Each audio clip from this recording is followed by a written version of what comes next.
But এটা আমি মনে করি না। চ্যাম্পিয়ন ট্রফি থেকে বাদ পড়লেন সৌম্য সরকার, কপাল খুলল সাব্বির রহমানের। ফারুক আহমেদের চাওয়ায় আবারও আন্তর্জাতিক ক্রিকেটে ফিরলেন সাব্বির। ইতিমধ্যে চ্যাম্পিয়ন ট্রফি খেলতে পাকিস্তানের উদ্দেশ্যে উড়াল দিয়েছেন সাব্বির। দর্শক, ভিডিওটি না টেনে সম্পূর্ণ দেখার অনুরোধ রইল। ইতিমধ্যে শুরু হয়ে গেছে আইসিসির ইভেন্ট চ্যাম্পিয়ন ট্রফি।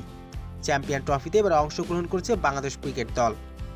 চ্যাম্পিয়ন ট্রফির উদ্বোধনী ম্যাচে ভারতের বিপক্ষে হেরে গেছে বাংলাদেশ।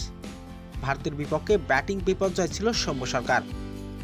ওপেনিংয়ে নেমে মাত্র 5 বলে 0 রান করে আউট হয়ে হতাশ করেছিলেন সৌম্য সরকার। সৌম্য সরকারের এমন ব্যর্থতা দেখে অবাক বাংলাদেশ ক্রিকেট বোর্ডের চেয়ারম্যান ফারুক আহমেদ। তাই তো সৌম্য সরকারকে বাদ দিয়ে দলে ফেরালেন সাব্বির রহমানকে ফারুক আহমেদ।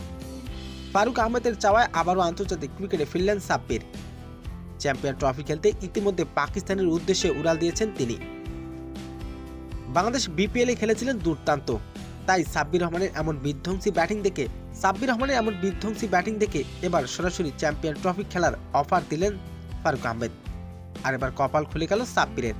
আসন্ন চ্যাম্পিয়ন ট্রফি সাব্বির রহমানের খেলাটা আপনার কেমন লাগবে জানিয়ে দিন আপনার মূল্যবান মতামতটি।